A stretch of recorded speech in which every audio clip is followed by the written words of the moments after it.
hero. He was only picked 7 times in the group stage, and he actually had a pretty good win rate, 57%, but very small sample size, and certainly a hero that you're not going to pick early in a draft. In terms of the playstyle, I think Alchemist provides a lot against Team Liquid. Team Liquid likes to group up and push as a lineup, and you throw down that acid spray, well, the push is going to get weakened. It's a lot easier to defend. And also, having an Alchemist on your team just gives them the impending clock. You know, if you don't beat me in 20, 25 minutes, Alchemist will take over a game. And we'll see if IG will have that game plan working out for them. But as the panel pointed out, I think they were favoring IG's draft, and I think you and I also favor IG's draft. Yeah, I'm curious to see how the Alchemist fits into it exactly. Obviously, this hero is very annoying if he gets farmed. So what will the build be? Are we going to see that, you know, the traditional nowadays Radiance build? Do we see that old school super combat build? I think Sumail went for it one time on EG. You know, how do they look to play around this Alchemist? That really will be the big question that defines the overall way the teams match up. Yeah. My initial guess is you go for the armlet, you go for the Radiance, and you just stack armor. Because look at the other side, you got the Exort Invoker that's going to be dishing out a ton of physical damage. You got the Visage Birds, you got the Weaver, you got Bristleback. All of this is physical damage, so it would not surprise me if you see Shiva's Guard and Assault Carriers coming out here from Alchemist, or just from the entirety of EG. Yeah, for me, looking at Team Liquid as we talk about the way they're going to match up, GH is probably the player that I have my eyes on most. He only played, I believe it was 6 heroes in the group stage, and the vast majority of them were either Earthshaker or IO. So yeah, the Keeper of the Light was usually banned. They didn't want to go for it this game. Oftentimes it's Kuroky who takes up the Visage, but of course his Tusk is fantastic. So GH, curious to see how he can contribute as a hero that we haven't seen much of him at this event. Honestly, I don't think he will be able to contribute too much this game because he's played as a 5 in this game. Look at Kuroky, he's essentially roaming, playing as a 4. And as a result, Visage is also a hero that it takes a while to come online. You know, he needs at level 6 to be active over the map. So I think the superstar that the panel was looking for in the form of GH, I don't think he's going to show up, at least not for the first 10 minutes. Maybe Kuroky gave him a few pointers as he makes his move on mid here. So we are going to see some early 2v2 action, skirmish in the mid lane. Otherwise, looking at the overall drafts and strategies as we have a bit of back and forth here, how do you feel the two teams match up? On the side of Liquid, you've got that Miracle Invoker, which single-handedly has won countless games that looked almost unwinnable.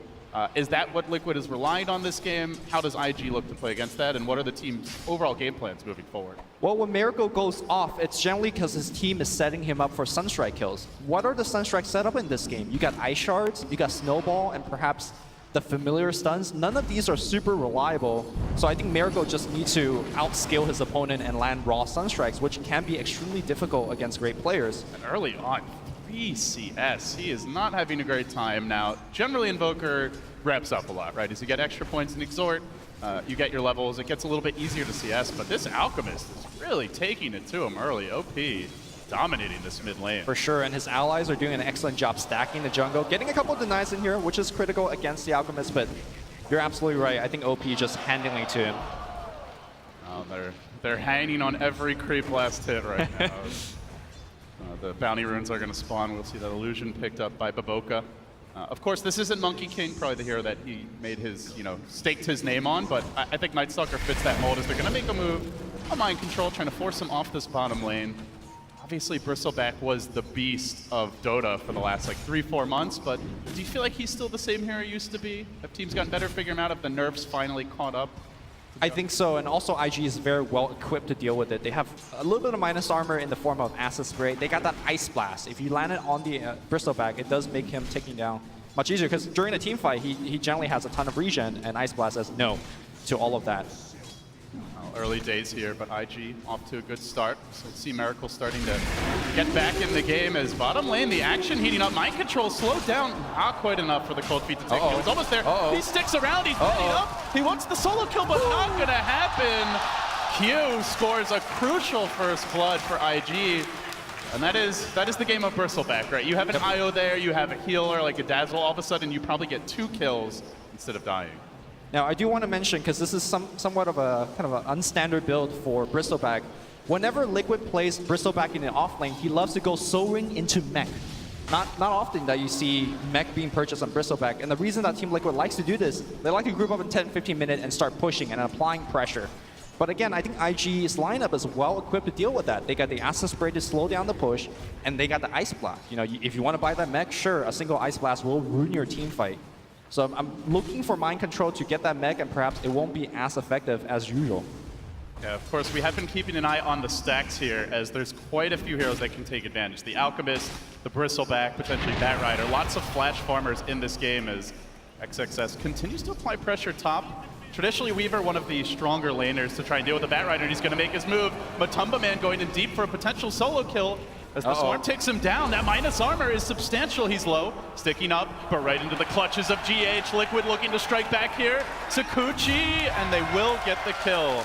A long committed chase does the trick, but at the same time, IG able to grab a kill of their own bottom. They take down Mind Control again, and one thing I wanted to mention, Luby, is it's not even nighttime yet, and IG are already winning the lanes.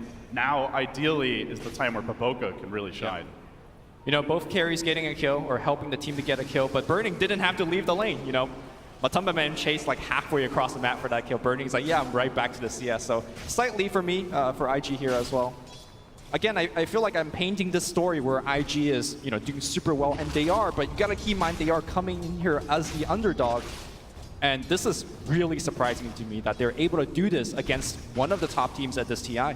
Well, Miracle has caught up very nicely here. Now down only 6 CS. It's not the stomp that it was at the start of the lanes, and not really being pressured during this nighttime. Baboka, critical to see where he chooses to invest his time and resources, and it will be on bottom for now. Moving on to Kuro. Mind Control there to shard him in. Good trap, but flap, fly away. He is out. Batman with the easy escapes. Still though, Liquid not giving up kills, and that is good news for them. It's always darkest before the dawn. I guess for IG, Lumi, aside from this Night Stalker, anything else that you think is gonna... Oh, they're finding openings here. Bottom lane, Kuro getting picked off. Went a bit too far and does punish. But the Night Stalker, really the playmaker for now, right? Because you've got an Alchemid who needs to farm. The Batrider who has gotten his levels okay top lane, but is not really farming a whole lot. So the Blink Dagger or the drums, that initiation tool, will be slow. Thus, they're super reliant on Baboka having this kind of start to be in the lead early. Yeah, and I think they're okay with that. If you look at IG's lineup, to me, they look like Team TSA. Like, look at how much vision they have. They got the night vision, they got the Batrider vision, and of course, the Wolves will be coming out to just scout everywhere. To me, this is one team with like global satellites, night optics, and then Mind Control is playing blind on this bottom lane. Double damage room, Baboka chewing through him. Those spines don't phase him. Cold Feet not going to set in. The Quills are stacking up, but the DD rune gets the job done as Baboka continues to rampage through Liquid. This goes back to that IO ban where the Bristle just feels like a completely different hero if GH is able to back him up. Not something a Visage can really do. Not at this stage of the game anyway. A large part of Kuro's ineffectiveness in this game is also due to the fact that there are a couple of heroes that could just get out of Ice Shards. We saw Night Stalker just flying over it. Guess what? Batrider can do exactly the same. So I feel like Kuro is feeling a bit stranded at the moment. He wants to poke in these lanes, but it's just hard. I think the easiest lane for him to kill was OP's mid lane, Alchemist, but now that he's got level 7, as well as a Helm of Iron Will, I think that kill is also not going to be likely. What is this level 2 Kuro Tusk going to contribute on the mid game? I'm not sure. Yeah, historically when we've seen Kuro on the Tusk, he often finds those early kills, but watch out mid lane, Miracle. Baboka's got your number, trying to slow him down with the Cold Feet coming in. They'll TP it, but it's a measly Visage. What can he do here? GH down. Or sorry, Miracle down. GH trying to respond with the Matumba Man joining the fray. Chases on with the Sakuchi. But Baboka's away to safety. They force out multiple TPs and still easily gets away. And oh, by the way, top lane, XXS getting some free space now. Hits level 6, can cut this wave. Precious farm time wasted here for Team Liquid. From bad to worse. Yeah, Matumba Man forced to TP mid to hopefully get a kill for the team. Unable to get it. Like you mentioned, XSS getting the freedom to catch up on the farm. I'm not gonna lie, LD. Oh, so we have a roll in. Big roll onto Q. They want to catch him out here. The shards come through. The Sunstrike will connect with the Cold Snap. Miracle. Magic Wand. He turns around. All right. Just a quick 360. It will take him down in the end. Good catch on the Ancient Apparition. Alchemist in the jungle gives up the lane to the AA, and good critical pickoff to prevent that level 6. Meanwhile, simultaneously, we see Matumba Man chasing down. Liquid showing some sign of hope here. And you notice when they made that move, right as it hits daytime, they're already ganking mid. They're looking to pressure the Weaver, so this is the time for Liquid to get aggressive. One thing I do want to point out, Lumi, they have not stacked really much at all for this Bristleback. No Ancient stacks as of yet. So Mind Control off to a rough start, only 2k net worth, and won't have an easy comeback. He's going to need to skirmish more than just be able to freely farm stacks to get back in this game. I think when you're losing this hard in the early game against an Alchemist, there is a danger point where you stack and Alchemist just waltz into your jungle. Kuro just went for one, actually missed it. The Ancient Prowler Shaman not cooperating. He also didn't quite aggro the creeps the first time. So perhaps they've been trying to stack, just not timing it right. But the economy game suffering here for Liquid. Normally one of their strongest attributes as a team. So LD, I gotta get your opinion on this. On the bottom lane, we see Burning queuing up for the Necro 3s. As the panel mentioned, one of the standard build is going for that Mask of Madness armlet build just to get in the physical right-click damage. How do you feel about him kind of adjusting from that and going for the more traditional Necrobook build?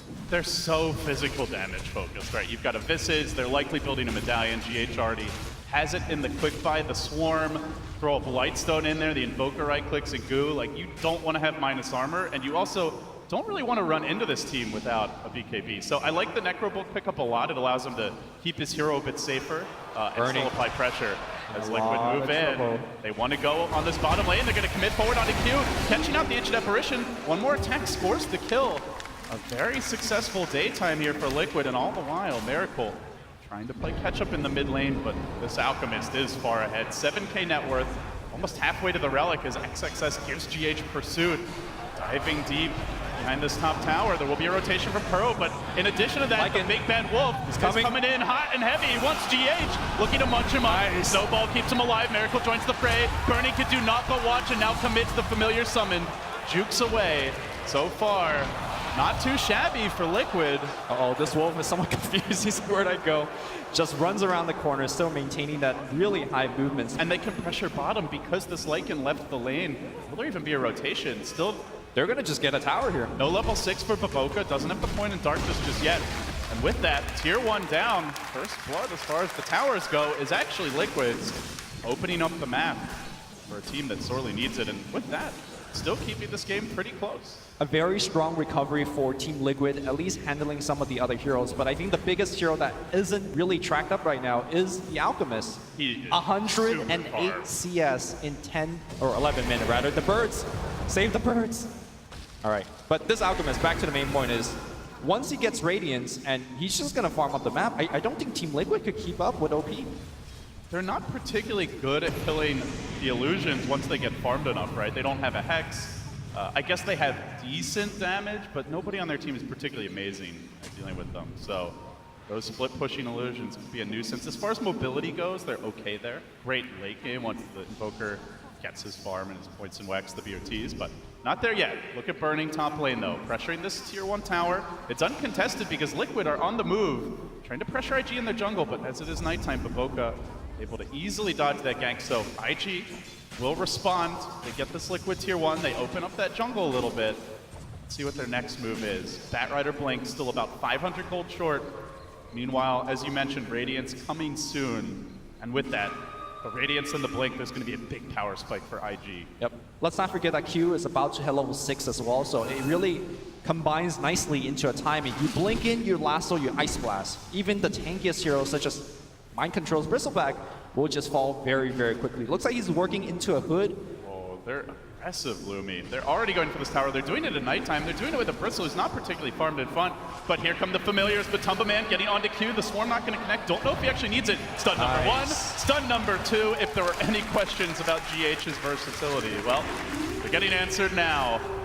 This tier 1 now well under siege, but Burning continue to pressure at the tier 2 top. Kuro wants to make a move. He could be getting trapped. Nice talk on the back line coming in too, looking for the flank, revs up the snowball, then tries to retreat. The shards are there, but not going to keep Burning away because he's running in. Munches up the tusk. Little snow cone for dessert, and bottom lane XXS being pressured here. Batrider almost down. Miracle pumps the damage in, scores the kill, and the tower denied top. Still Liquid losing more and more map control, but they are responding well in terms of kills. They are, but I think the map control will be a big factor moving into this mid game. Again, Team Liquid is a lineup that lacks vision to begin with, as we do watch that Batrider kill open things up with a cold snap into a meteor. But back to the main point is that once Team Liquid, especially when they lose this mid tier 1 tower, they are going to be absolutely blind, especially during nighttime against IG. And the analysts talked a decent amount about the Vision game. I just want to emphasize it. You have obviously Nightstalker Batright already very strong, and then you have a Lycan with the Wolves. So combine that with Ancient Apparition, like there is absolutely no way Liquid should have the Vision advantage unless they win multiple fights, get a gem. It's expensive even to invest in that. And here comes the Blink debut. They cut off the bat, but he comes back with a vengeance on the mid lane, pushing Mind Control in, controlling him nicely. IG score the kill. Can they transition for an objective? Lumi, they want to try straight to the pit. No hesitation from IG. Is there any way Liquid can contest this? Do they have the firepower? I mean, Matumba Man could port back to the tower, maybe throw in the swarm. They could maybe send some birds in, but IG's just doing it way too quickly. They will take down the big rock man and claim the Aegis. Fighting into this is so hard, right? The Radiance is up. That miss chance is going to be absolutely huge against all this physical damage. So Liquid just don't want to risk it in a 4v5. I do want to point out one tiny thing in the gank that we just saw. We saw the lasso coming out, and Boboka cast a silence on the Tusk. And the idea behind that is he wants to prevent the snowball save. So we're going to keep looking out for that in these upcoming team fights. The Nightstalker will try to shut down the Tusk, and then the Batrider will get to do his thing. It really is the only reset that Liquid have, right? And it's a very unreliable one. Yeah, barring a very farmed Invoker, but likely he's going to be the target for those lassos. You don't have Avenge, you don't have the GH. You know, Earthshaker or Io, both of which are fantastic defensively, in particular for interrupting that chain of initiation. As the move happens in the top lane, they look for Mind Control, trying to deal with him, and he will be shut down again. That is death number 5 for the Bristleback. He is just not a factor this game. It's always a bad sign for your team when you're dying to a Batrider who's not even ganking you with Flaming Lasso. That means he go back to the base, he gets mana, and he can smoke up and gank you again. I feel like IG is winning this game so hard that Team Liquid needs to do something amazing to make a comeback. They have good wards here. They might be able to set up something on Burning if he sticks around, but you can see the Wolves marching in, scouting out Liquid, and so all of a sudden it's IG who could potentially get the jump here. Lasso available, XXS coming back and Burning, juking away to the north, dodging the gank. And I mean, we've talked about the Vision, we're going to continue to do so as GH gets stunned up here in the woods, but nice familiar micro, gets him back safely from OP, who is fearing rather fearless. Lumi with that Aegis picked up and the Radiance. Just these Wolves constantly following Liquid, he's been using them to farm. It's just purely about getting the jump, trying to find pickoffs. IG going for a smoke gank. They have the Vision right on this ramp. They can go for the GH for the quick kill if they want. I think they're seeking for a bigger kill. They see Miracle. This is the hero that needs to farm. He can't afford to die, but he's at the neutrals. And Miracle trapped down. No mercy from the Vigilante Bat. He'll take him down again. And this ward is just seeing so much. Curl now is detected. He's only level 5. His raindrop is not going to save him as he's being burned off. Okay, nice snowball here. Alchemist is going to stun himself, but there's just way too many heroes. Curl will also go down. 5K network lead here, 17 minutes in. And just for a second, take a look at that network bar in Alchemist. It is ginormous. And IG making the right calls here. They get the kills, and then they transition straight into a tier 1 tower. They want to further eviscerate Liquid's ability to get out on the map. So now, only the tier 1 mid left standing as far as those outer structures go, and they get the jump here. You can see, like, when that happens, Liquid just, they don't really ever reply. They're constantly getting caught off guard, especially when it's nighttime. It will now be day. They'll maybe have a little breathing room, but I mean, Lumi, does Liquid have to change something? Can they afford to, like, give up these kills, just try to farm, turtle up for late game? Do they have to take some risks of their own? Is there an item they're waiting for? Like, what sort of adjustments do you want to see out of Liquid? I think they just have to keep taking risks. They are so far behind, and they have a lineup that needs a ton of items to operate. You know, Miracle Invoker takes a while to get online. I think the adjustment is going for those Lincoln Spheres that the panel has mentioned. Miracle is going for it right now. Weaver, I think, needs to go for one as well. You just need to make sure that you're surviving against these Batrider lassos. Miracle, though, Sunstrike kill, I believe, in the base. Yeah, almost killed one off. Matumba Man solo and catches Boboka on the TP out. Sick play, and now looking for OP. He does have Aegis here. They'll have to kill him twice or get out, and they do. Kill him once, look for more. Mind Control joining the fray, but has to be careful. Look for the familiar stuns, trying to lock OP down, but the Ice Blast is there. Connecting on 2, blast him back in with the Flame Break. XXS, oh, OP, he even finds Matumba. Ends the killing spree, but the combo comes through. Miracle roasting up the Wolf and donning his hide as a prize. 3 do fall for Liquid, but they get the Aegis. They do manage to kill off the Lycan. They keep their Invoker alive, so again, not the greatest fights for Liquid, but definitely could be worse. I think it looked pretty good for Team Liquid at the beginning, but as soon as they took down the Aegis, I think they just needed to get back. Even with the Invoker coming in, they ultimately don't have enough firepower to take down OP a second time. And speaking of OP, he is BOTs, he's working on the Manta style, and that split push that you keep referring to is coming, and it's coming very fast. What is the answer for the split push? I have no clue. I mean, Invoker could help with Forge Spirits. The Weaver could take down some of these illusions, but I think OP will just be absolutely everywhere. What I love about this build in this particular game is that they can take advantage of those lanes being pushed in, right? They have a lot of heroes that scale well with farm. Heroes like Ancient Apparition, Night Stalker from the support role. Obviously, the Lycan, the Bat Rider can certainly use the farm. And they have really good map control to follow up on towers falling, on waves being pushed in, and punish it with the vision game and with pickoff. So it's not just split push without a follow-up, it's split push with a purpose. Yes. Currently looking for the jump on the mid lane again. It's XXS, and he catches the save. Kuro, no escape, silenced up, dealt with early. Good familiar stuns by GH, but still the chase is on. Can they follow this up with another tower? They look for more, hounding GH from the side. XXS blinks in. The swarm descends, and IG keep the ball rolling. Multiple kills at nighttime, more towers claimed. I do want to point out that they managed to get a deep ward down while that was all happening far behind this tier 2 tower in the mid lane. So again, they're not just getting the kills, they're following it up with crucial objectives and setting up for the next fight. Yep. All the meanwhile, their economy game is going strong. Boboka is constantly providing vision. Speaking of which, Matumba Man thinks he's safe, thinks he's farming, and the gank is coming fast. You wanted a Lincoln Sphere for him. The lasso is still cooling down. Okay, so they need to get up the silence or time lapse out, but it's on cooldown. Flame break back in with the silence coming through. The cold feet, Ice Blast. The bug is squashed. IG making it look easy versus Liquid. Again, another gank without Flaming Lasso. As Team Liquid, what do you do against this? You can't farm. They have to take these risks. They have to get out there and farm because that's how their lineup operates. But right now, IG is just giving them absolutely no breathing room. One thing I do want to revisit is the question I brought up with the Necro books. As the game moves on, you can see that these Necro 3s are so effective. There are 2 Invis heroes on the side of Team Liquid, the Sakuchi from the Weaver, as well as the Ghostwalk from Invoker. And with the pop of the book, both those abilities are out of the window in terms of effectiveness. So really good choice here from Burning. I like the fact that he itemized back into a Vlad's, a very standard build, but again, the name of the game here for IG is about armor stacking. Make sure that you just don't give away any easy kill, and every piece of armor you stick on your heroes is going to make that happen. OP with his 2 pairs of boots, shoving in this middle lane, looking for the tier 2, but here comes Liquid on the wraparound. Mind Control, stacking up the quills. OP's the man in front. They want to find something a bit tastier on the backside, so they sneak around. They try to get the jump on IG, but that's damn hard when they can fly. The bat jukes away, and OP rushes in, straight onto the bristle, nails him with the Ice Blast, and to his cross, where he dies. Now looking on the other side of the fight for Miracle, they take him down too. IG completely overrunning Liquid, and now this could be Rax right here. Might even be 60 more. seconds No before Miracle buyback. comes back. What are they going to do against They this? can go top Lumi. They can maybe get 2 without the Invoker. Can they cut the wave? Can they slow this down? Where are the answers for Liquid?